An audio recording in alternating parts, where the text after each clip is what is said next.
Chez Lucas, les salariés choisissent leur salaire. Alors, ils peuvent choisir leur salaire. La première fois que je suis arrivé, j'ai halluciné. Mon collègue, quand elle demandait 7 000 € de plus, tout le monde était contre. Et elle a dit, je me tiens mordicus. Et pour l'anecdote, on l'a réaugmenté 9 mois après.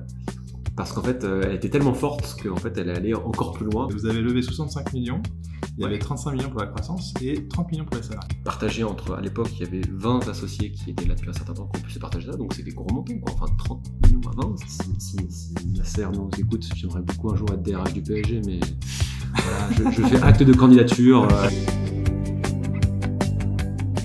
Bonjour Charles, Bonjour Boris. On est super content de te recevoir aujourd'hui. Tu es le CPO et DRH de Lucas. Pour ceux qui ne connaissent pas Lucas, c'est une boîte qui fait des logiciels pour optimiser les tâches RH, donc planification de vacances, objectifs, etc., qui a un très fort développement ces dernières années.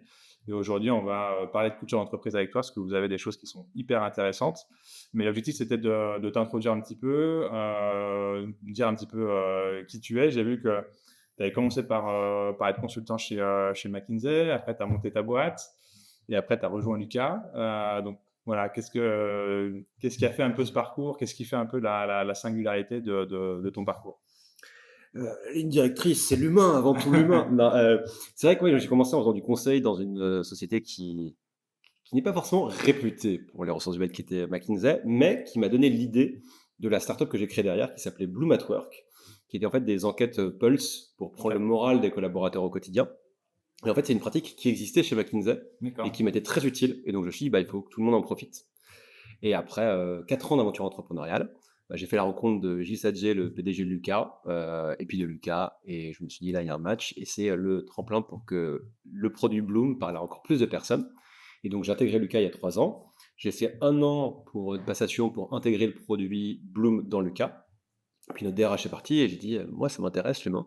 C'est comme ça que je suis rentré en tant que DRH, sans jamais avoir été RH avant. Et effectivement, je suis donc Chief People Officer, DRH, et puis je m'occupe un peu de la finance maintenant depuis quelques mois. Ok.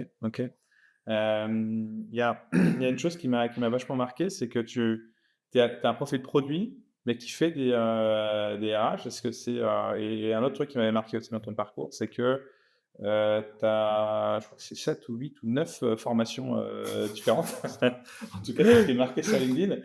Tu passes de Sciences Po jusqu'au wagon, en passant par les cours Florent.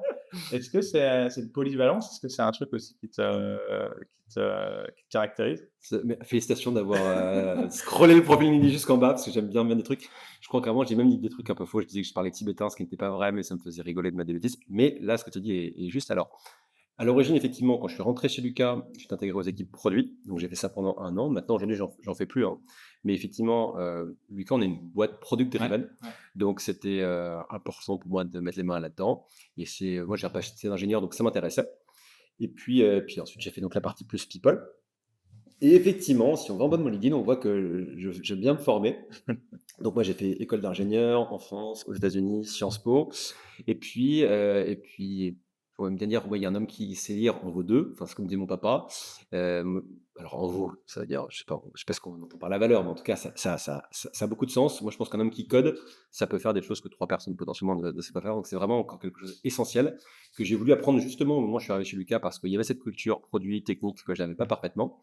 Et puis, alors là, j'avoue, pour des raisons plutôt personnelles, j'aime bien apprendre d'autres choses, des choses plus créatives. J'ai fait des stages de chant au cours Florent, de cinéma au cours Florent, de menuiserie. Je sors d'un stage d'impro le mois dernier. J'ai fait un stage de clown.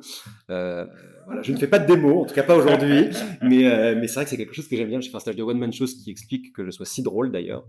Mais voilà, et je pense qu'en tout cas, derrière ça, il y a peut-être une notion de curiosité. En tout cas, c'est une qualité que j'aime bien et que j'espère avoir. Et je pense que quand on est DRH, c'est important d'être curieux de l'autre, des gens qui nous entourent. Et il y a peut-être un écho entre cette profession et puis effectivement cette passion pour apprendre. Ok. C'est marrant parce que cette polyvalence, j'ai l'impression que c'est aussi quelque chose qui est en train d'émerger de plus en plus. On part d'un monde qui était vraiment de spécialistes. On décomposait tout. Où, il y a vraiment des spécialistes sur chaque ligne. Et puis on décomposait chaque case. Et puis il y avait des spécialistes de spécialistes, etc. Et là, j'ai l'impression qu'on revient de plus en plus vers des approches qui sont beaucoup plus globales. Donc, est-ce que c'est aussi un peu ça, quoi, tu vois, d'avoir une approche un peu plus holistique des choses, d'être codeur, mais en même temps, tu vois, ouais, d'être curieux et même d'être praticien, parce qu'en fait, c'est ça, de l'art, tu vois, de combiner quelque chose qui est très, on va dire, rationnel, calculatoire, et cetera, avec quelque chose qui va être beaucoup plus, ouais, de l'ordre de l'artistique, quoi. Non, mais l'art et la science, c'est le Ouais. projet depuis de Vinci, hein, mais plus sérieusement, en tout cas sur la fonction RH, déjà, je pense qu'effectivement, ça peut rassurer un collaborateur de te dire: «Tiens, moi, je suis un vendeur et donc on me dit c'est de vendre et en fait, je parle à quelqu'un qui a été entrepreneur et qui sait ce que c'est que vendre et les difficultés que ça peut représenter, le stress que ça peut générer. Mmh. J'ai fait du code et donc j'ai fait des sites et je sais ce que c'est que de passer des heures à essayer de trouver le bug et de pas le trouver et je sais ce que c'est que de voir quelqu'un qui galère, donc c'est effectivement quelque chose qui, au quotidien, peut aider. Cette polyvalence dans la recherche d'un fonction RH, par exemple, s'il y a des CEO qui nous écoutent et qui recrutent leur premier DRH, je ne sais pas si un profil comme le mien, qui n'avait jamais fait de RH, serait forcément ultra pertinent. Je pense qu'un profil plus généraliste polyvalent peut être intéressant dans une phase 2, quand on a déjà une première équipe, Mmh. avec des gens qui maîtrisent les différents corps de métier.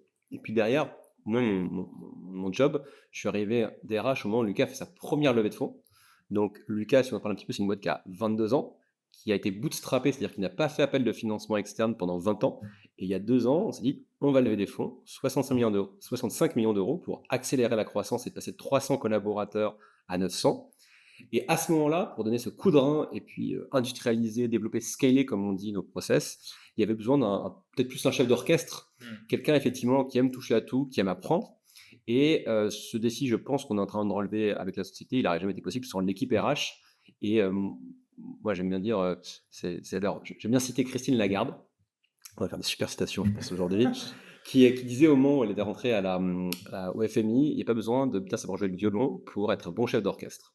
Et bah effectivement, quand il y a une équipe RH de 5-10 personnes, il n'y a pas besoin d'être très bon dans chacun des métiers pour faire jouer ces talents ensemble. Et moi, mon job, c'était de faire jouer ces talents ensemble, et ça n'aurait pas pu marcher si on n'avait pas des excellents violonistes, trompettistes dans l'équipe, et c'est ce qu'on avait chez Luc. Et est-ce que, du coup, ça ajoute quelque chose d'autre? Tu vois? Parce qu'à la fois, je suis d'accord, si tu as des personnes qui sont très expertes en dessous de toi, ça fait du sens d'avoir un chef d'orchestre qui soit pas forcément un spécialiste. Mais est-ce que le fait que tu sois pas quand même du cru RH, tu vois? Tu as pas fait, je sais pas, responsable paye, Ouais. responsable RH, DRH. Est-ce que ça ajoute quelque chose d'autre aussi, tu vois? Une autre direction aussi que ça peut donner à la DRH, quoi? Je pense que dans le parcours, il y a un côté, alors maintenant j'ai cité Pompidou. Le truc évidemment, c'est Pompidou qui disait ça à Chirac: «Il faut arrêter d'emmerder les Français», et effectivement, il y a peut-être quelque chose qu'on apporte, c'est quand on n'a pas été RH soi-même d'abord, c'est qu'on était en interlocution avec des RH, on était de l'autre côté entre guillemets, on était, Mmh mh. allez, pas client des RH, mais Mmh. presque.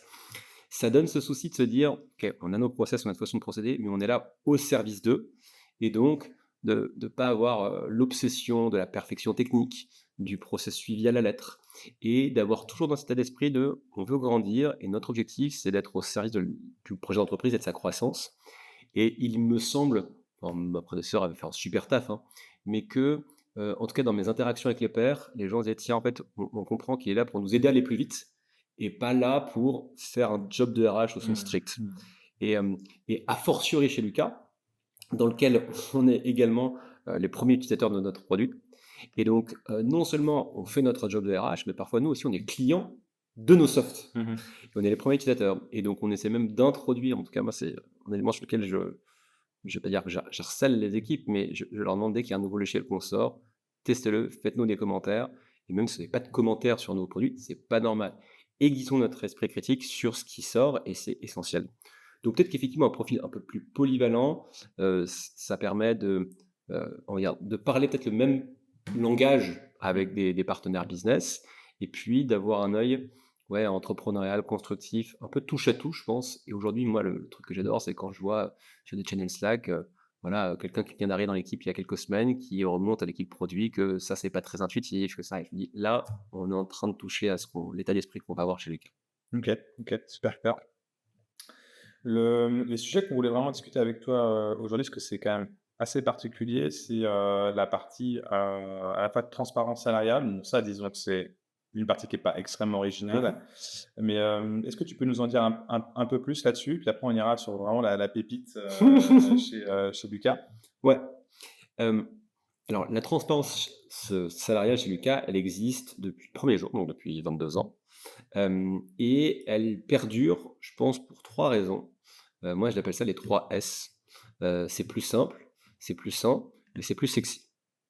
Alors pourquoi c'est plus simple? C'est plus simple, moi j'ai toujours cette anecdote de un copain, un jour il reçoit, un petit fichier Excel qui fait la moyenne des salaires, dans son entreprise. C'est un tableau de croix dynamique et en fait quand il double-clique sur un chiffre, bah, en fait il y avait un onglet caché qui s'affiche et il voit la liste de tout le monde. Branle-bas de combat, pataquès, règles, et cetera. Ça illustre le fait que de manipuler des données qui sont accessibles à certains et pas accessibles à d'autres personnes, c'est risqué et donc ça peut entraîner des problèmes.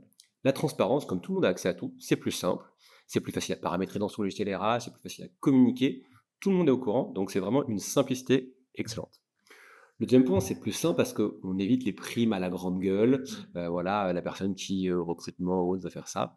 On évite aussi l'effet un peu radio, café moquette ou à la machine à café, on va dire: «Ah, mais il paraît que tel nouveau, il a telle prime ou il a un salaire délirant».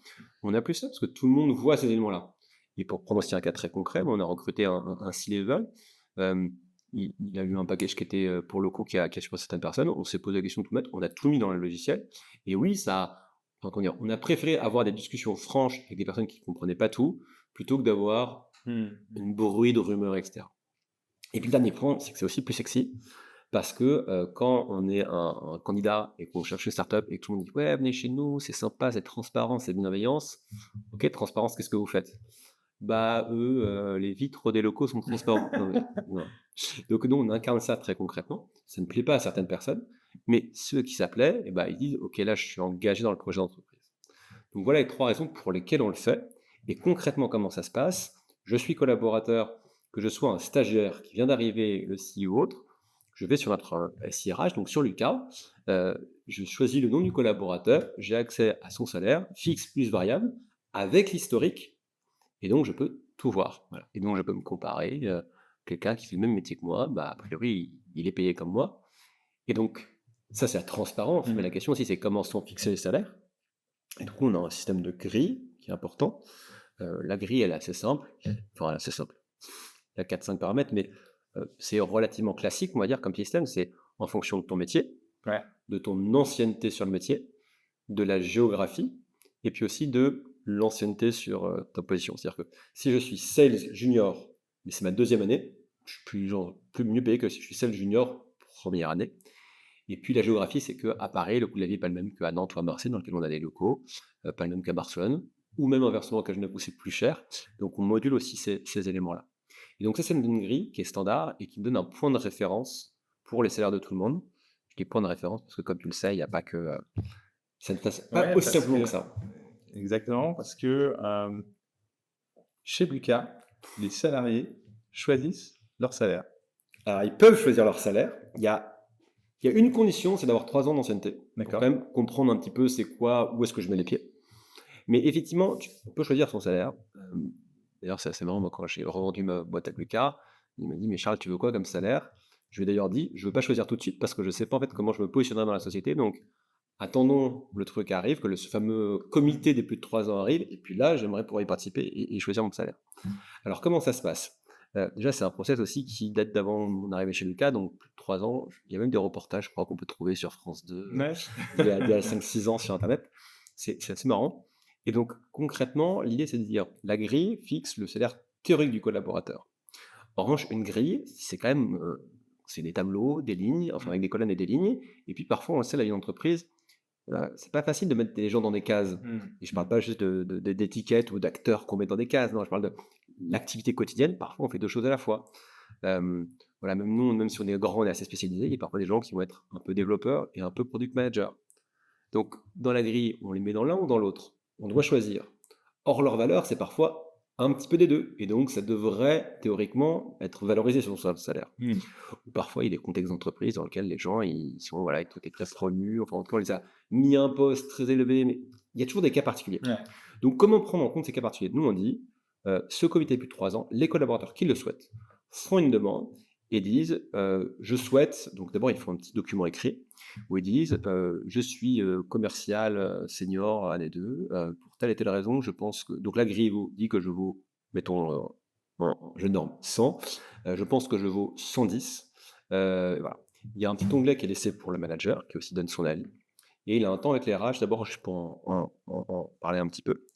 Et il y a par la suite une session qui est effectuée avec, enfin, de manière ouverte, c'est-à-dire tous les collaborateurs de plus de 3 ans peuvent y assister. Donc chez nous, c'est 130 collaborateurs à peu près. Et on va revoir tous ces cas de figure.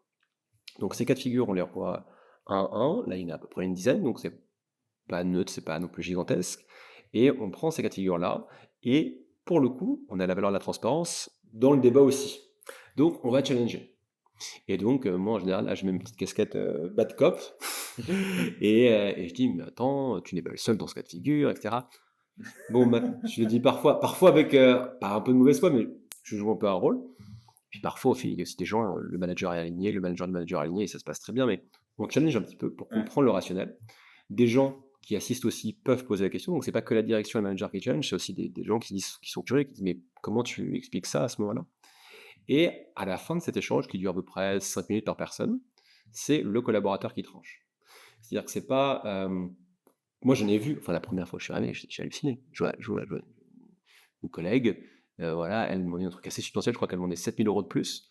Tout le monde était contre. Tout le monde. Et elle a dit: «Je me tiens mordicus». On a fait: «OK, bon, très bien». Et bah, pour l'anecdote, 9 mois après, elle avait cartonné dans son job, elle a trop bien réussi.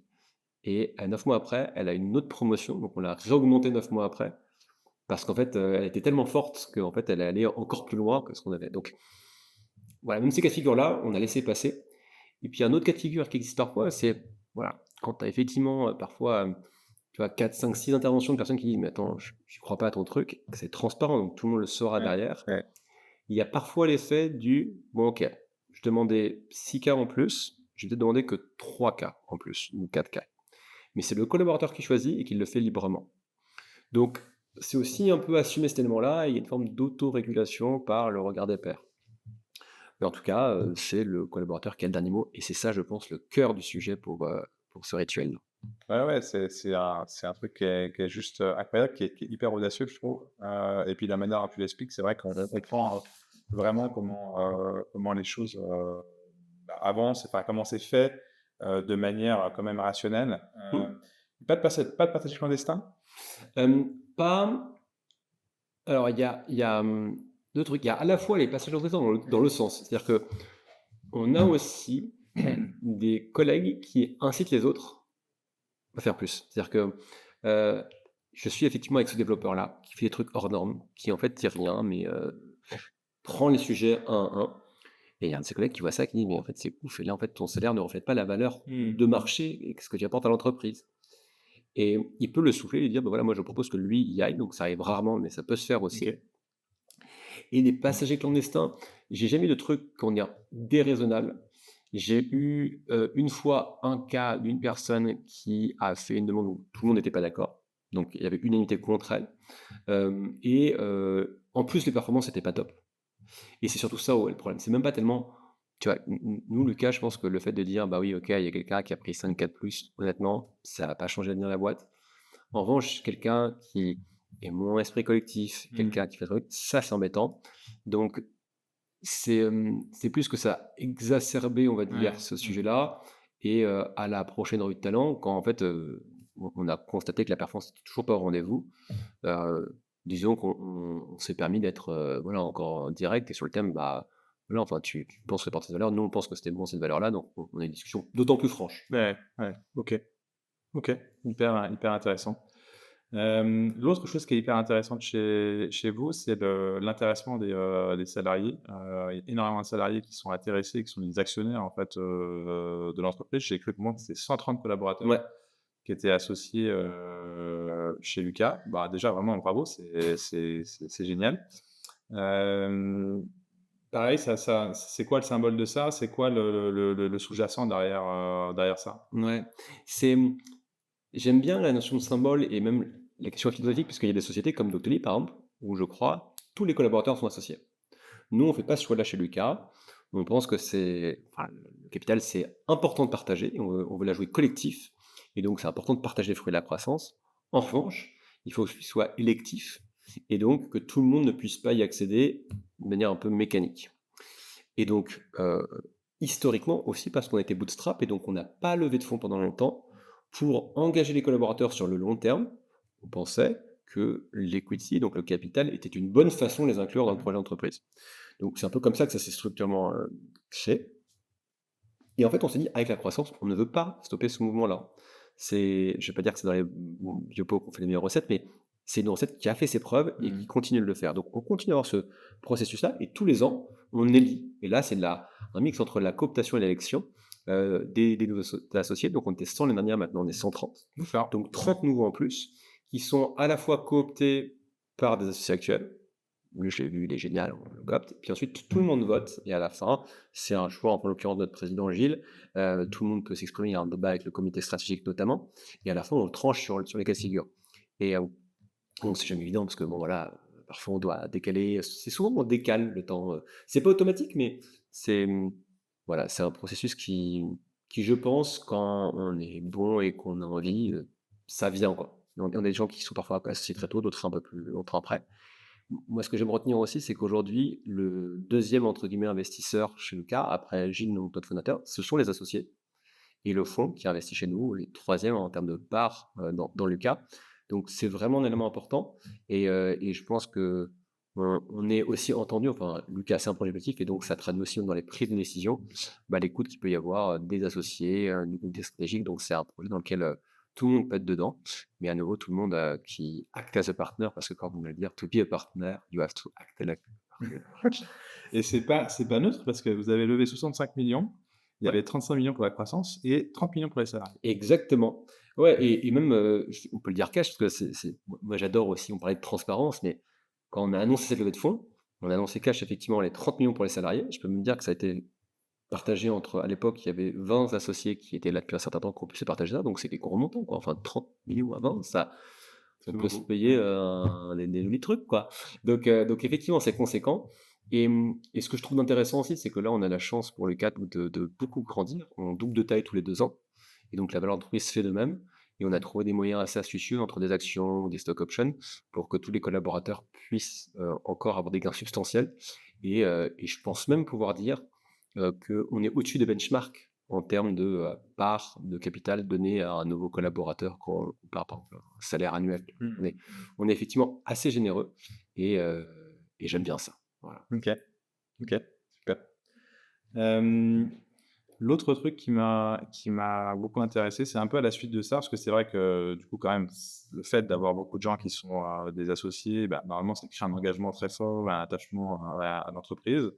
Là, moi, j'ai eu 600-700 salariés, tu m'as dit quasiment 1000 tout à l'heure? Ah, on veut être 1000 Vous êtes 1000? dans 2025, mais là on est 650. 650, ouais, c'est ça. Donc à cette taille, comment vous réussissez à conserver, tu vois, cet engagement un peu très fort qu'on peut avoir forcément au début d'une aventure? Tu vois, chez Metz, c'est vrai qu'on est 30, forcément, tu as le feu sacré un peu du début. Ouais. Comment vous faites pour conserver ça à cette taille? Comment vous conservez ce feu sacré? Comment vous conservez cet engagement, en fait, des collaborateurs? Yes. Alors, je pense qu'il n'y a pas de recette universelle, mais je peux peut-être te partager quelques phénomènes explicatifs chez Lucas. Je pense qu'il y a un phénomène qui s'entretient, enfin auto-entretient. Déjà, c'est le faible churn qu'on a. On a, voilà, je demande 5% de churn non souhaité, enfin de départ de collaborateurs qu'on ne souhaitait pas par an. Alors, à part peut-être chez AXA ou dans des grands groupes d'assurance dans lesquels ils sont bien au chaud pendant longtemps, j'ai rien contre AXA, mais je crois que c'est juste un secteur dans lequel il y a historiquement très peu de turnover. C'est un niveau quasi imbattable en startup. Et donc, ça permet quoi? Ça permet qu'en fait, il y ait des gens qui sont là depuis des années. Je pense que la moyenne d'ancienneté dans notre comité de direction, c'est peut-être 12 ans. Enfin, tu vois, moi, je suis là depuis 3 ans, je suis le petit dernier.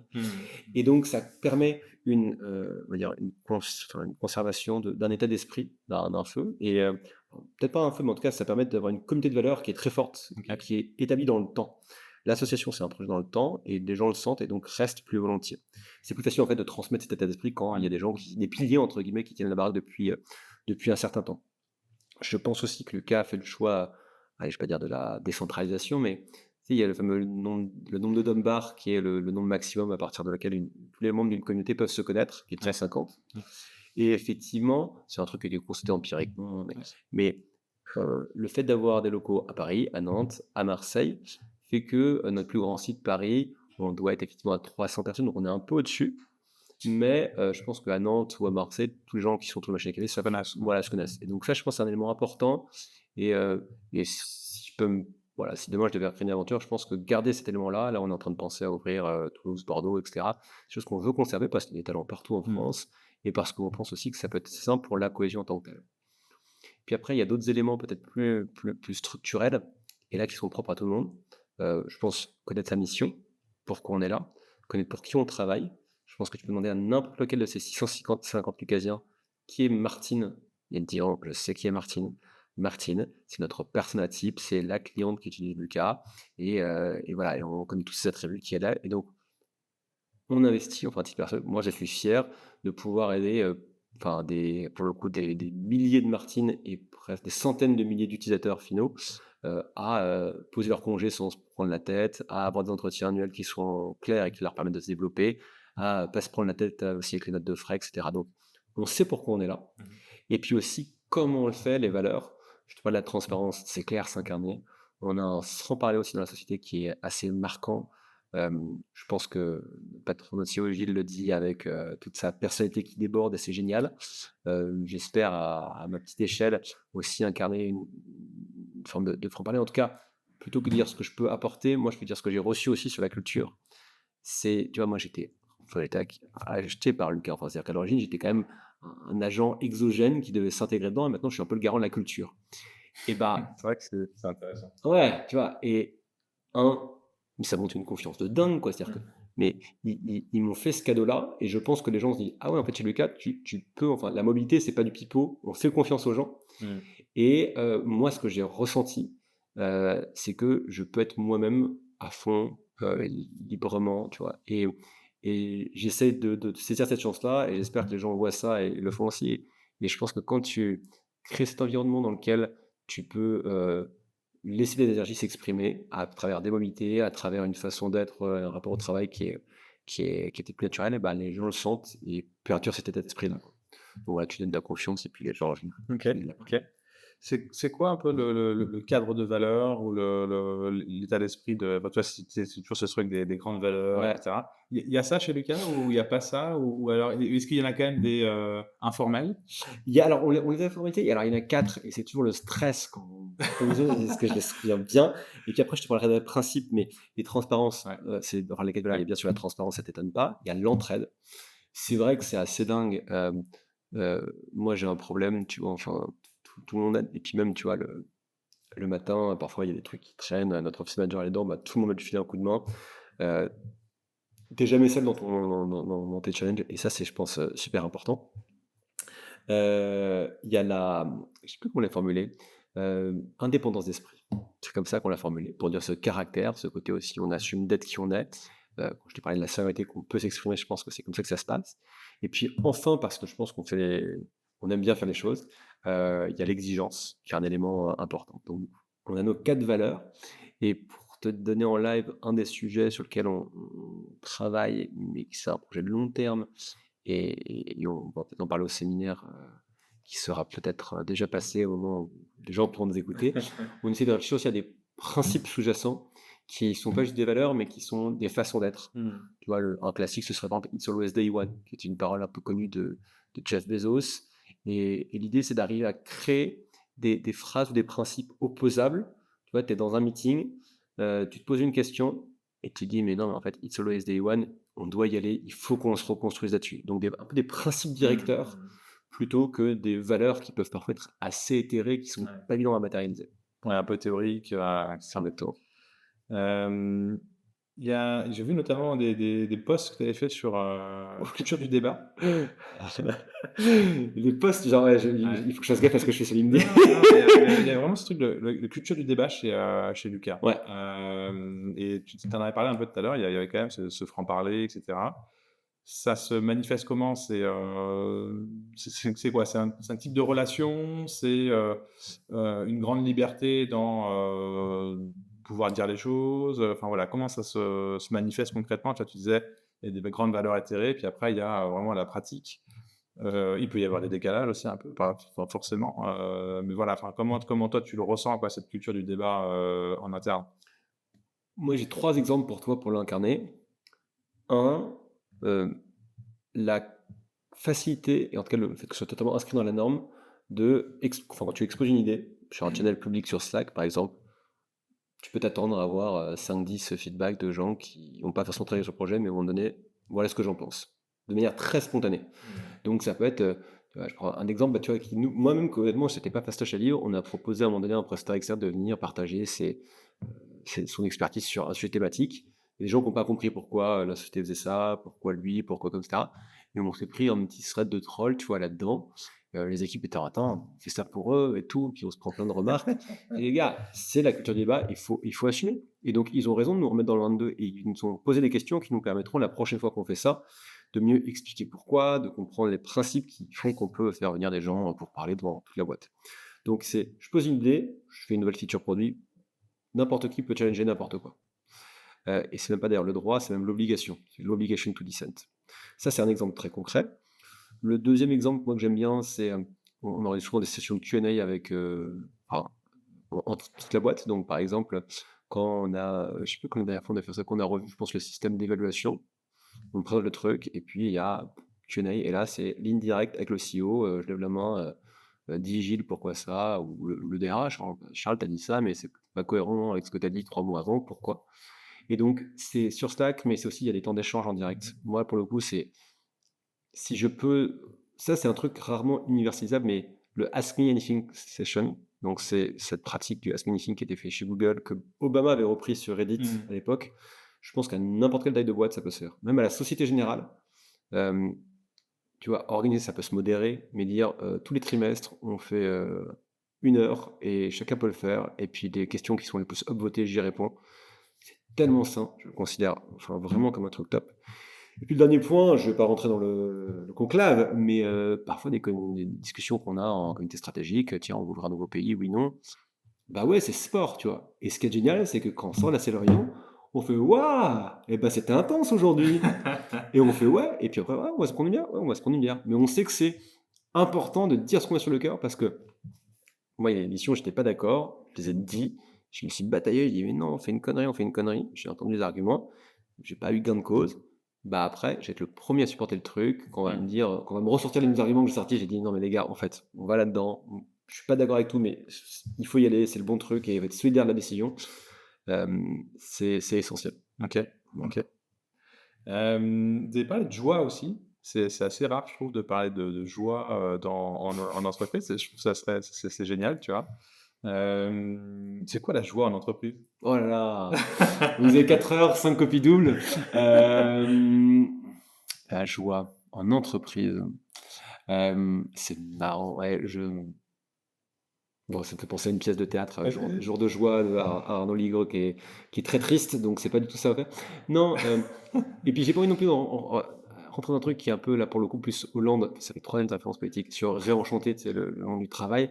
Je trouve que c'est un peu léger, mais ouais, pour moi, derrière la notion de joie, il y a une notion de légèreté qui est peut-être plus. Le bonheur est peut-être plus un état structurellement en tant que tel.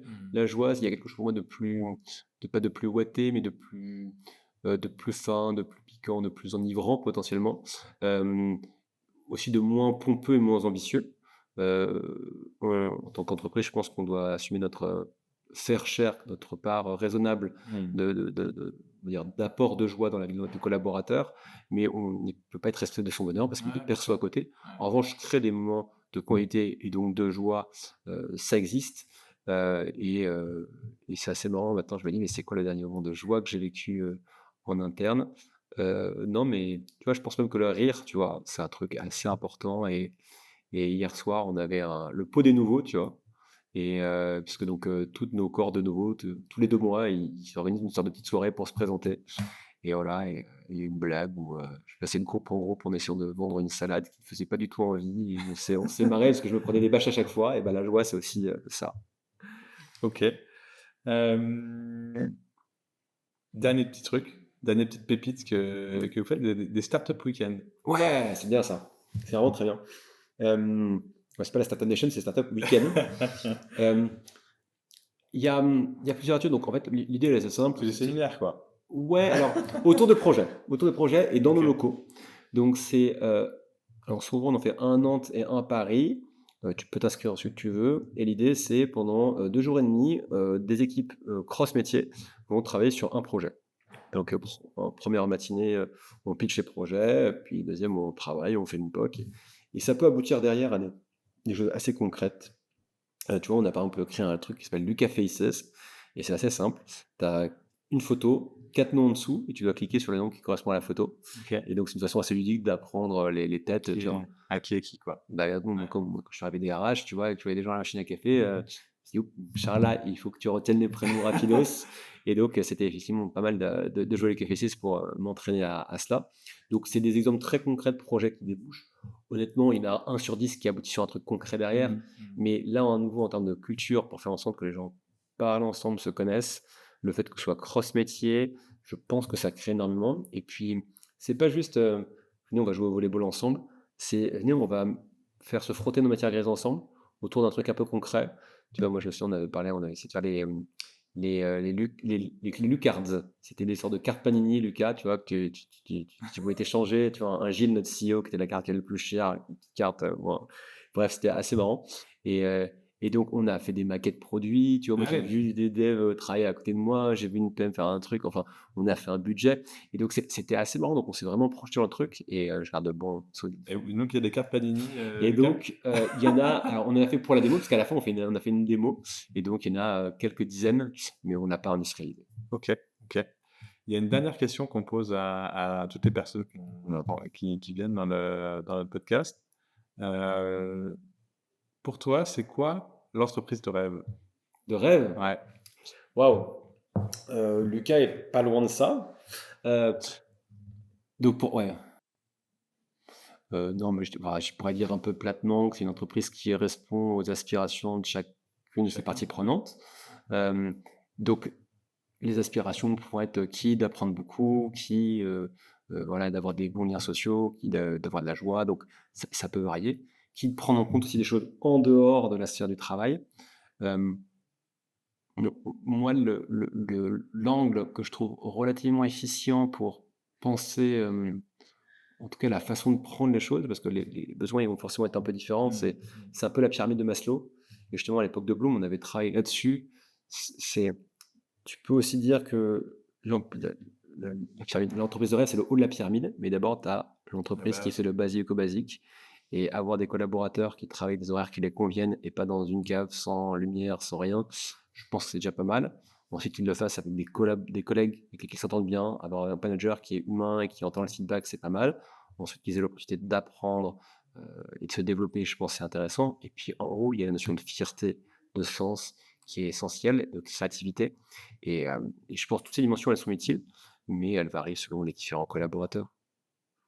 Non, et puis si tu veux, mon entreprise de rêve à moi, j'aimerais beaucoup, si Nasser nous écoute, j'aimerais beaucoup un jour être DRH du PSG, mais voilà, je fais acte de candidature. Allez, c'est la blague que je fais depuis le premier jour où je suis RH. Bon, écoute, merci beaucoup, Charles. C'était hyper riche. Et puis, ben, à très vite. Eh ben, à très vite, merci.